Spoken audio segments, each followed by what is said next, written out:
gampang ya susah berarti Mas. Ya, jadi kelebihan dan kekurangannya di situ. Di situ.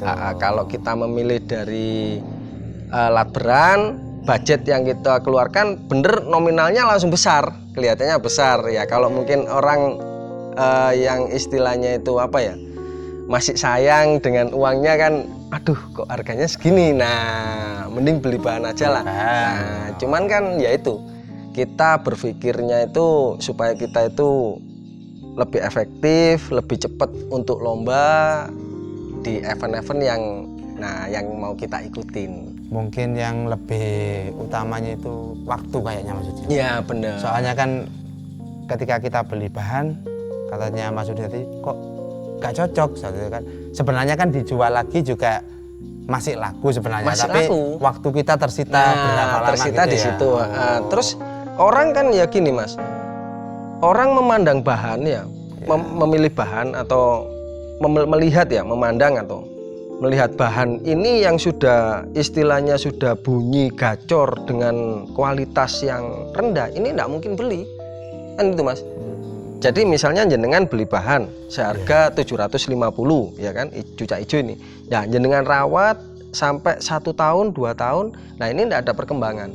Nah paling tidak orang di sekeliling kita sudah tahu semua kan. Nah paling dari omongan sana sini juga, hijaunya itu nggak pernah jalan gini-gini. Nah sebetulnya ya sama, kalau kita beli di lat beran pun nggak mesti burung ini langsung jadi.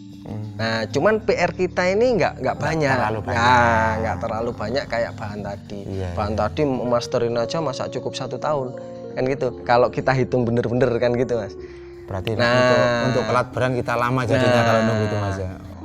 Cuman kelebihannya untuk bahan Mas, kalau kita beli dari bahan, terus kalau burung ini benar-benar sudah jadi di top level, istilahnya itu bisa mengikuti event-event cup ya, sudah berprestasi lah, lah sudah berprestasi gitu. Ini kepuasan tersendiri memang. Nah kelebihan yang utama di bahan itu di situ. Bisa cerita Mas, saya ini dulu belinya 1,5 juta, sekarang gitu, sudah ditawar 30 juta. Gitu. Kalau kita dari lat beran kan, memang belinya sudah prestasi kan, katakanlah kan gitu Mas. Dulu kan kamu beli di si A itu sudah jalan burungnya kan gitu.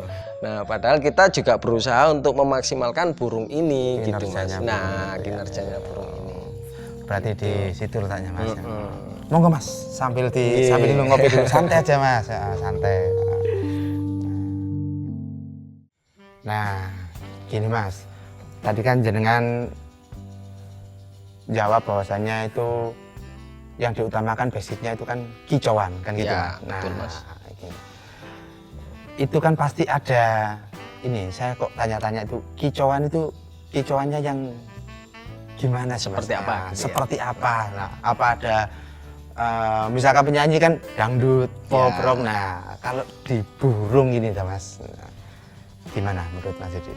Kalau di burung Mas ya beda dengan istilahnya kriteria yang Anda maksudkan lagu ya, kayak pop, dangdut itu nggak ada.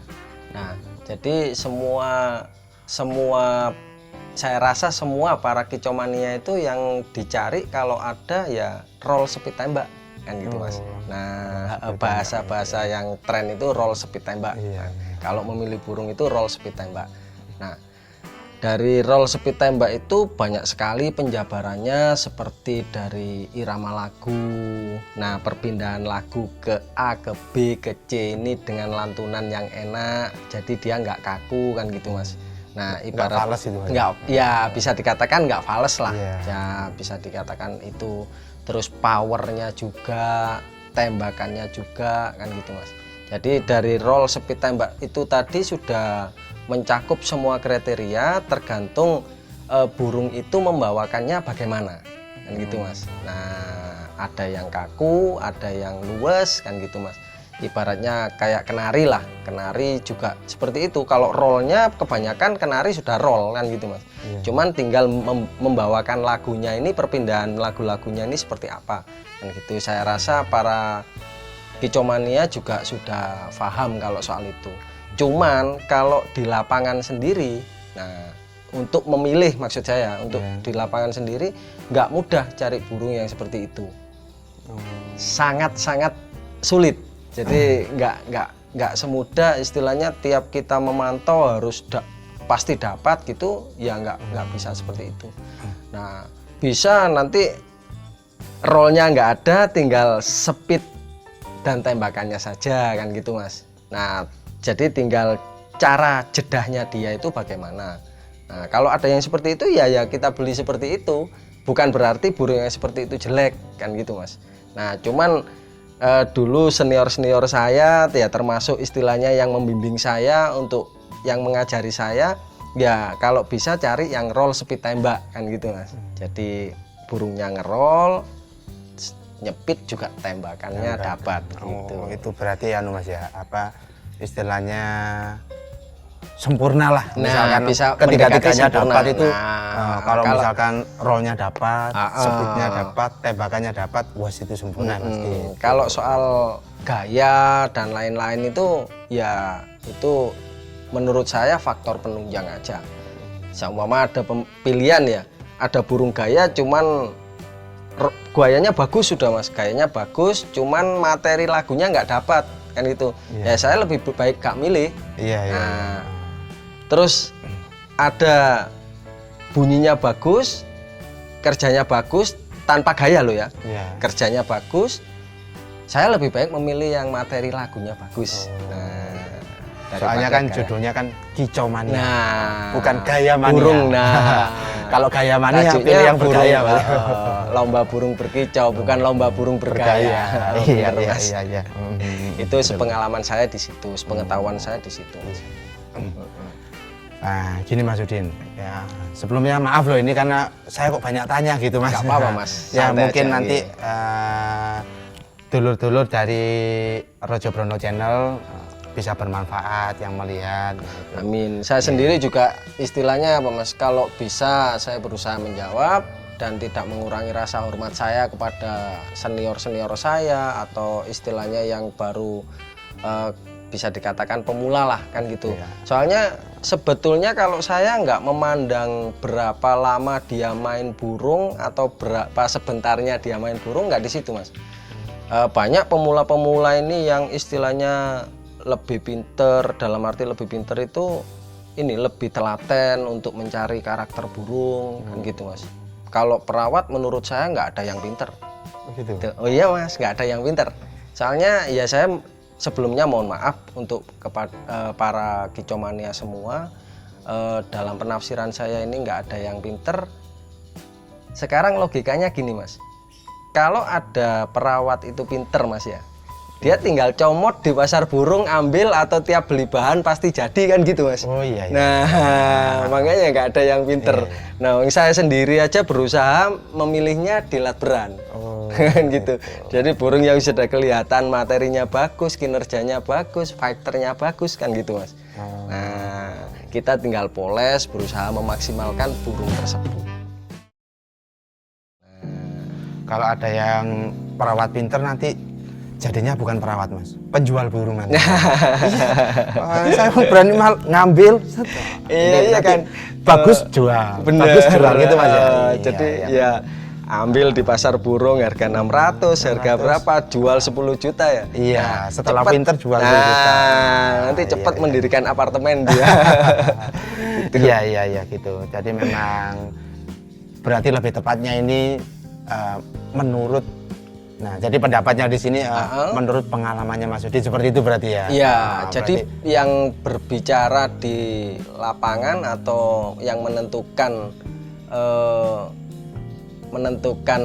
suatu ini ya, suatu hobi ini bukan dari perawatnya dulu, jadi dari burungnya dulu yang utama Mas. Nah kalau sudah burung ini punya modal yang bagus, tinggal perawat ini yang ya dalam arti open, telaten, habis itu bisa panen Mas. Nah iya itu.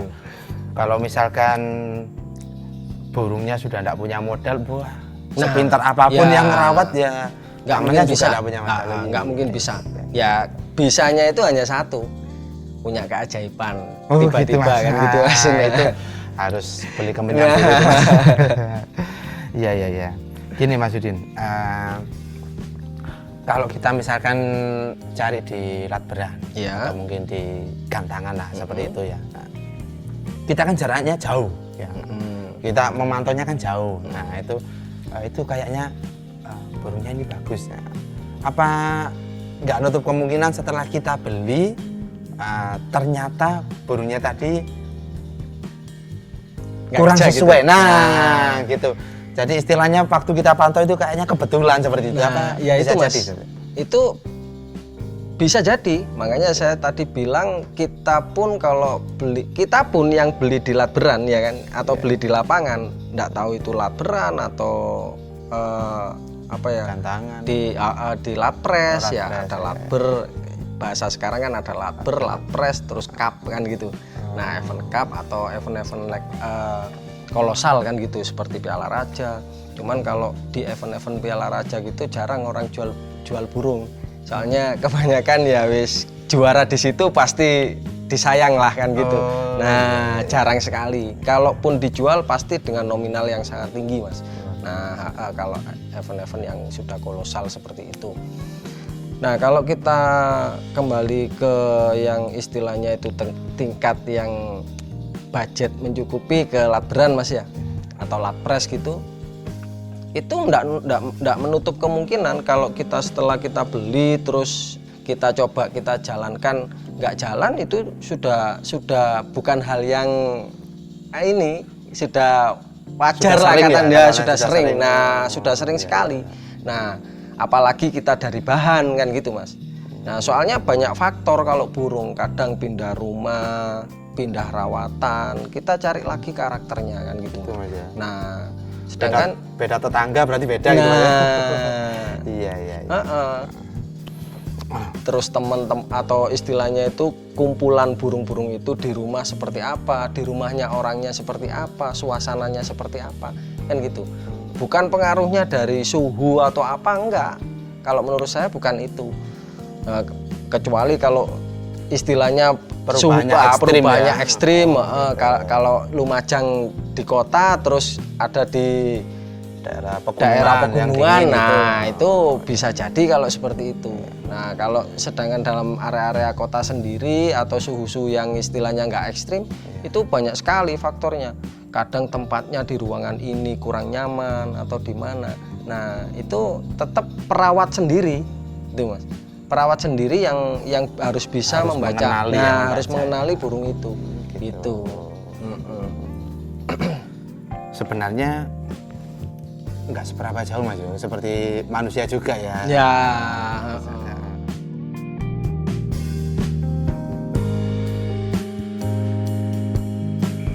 Oke, sekali lagi kami ucapkan terima kasih kepada yang sudah subscribe di Rojo Brono Channel.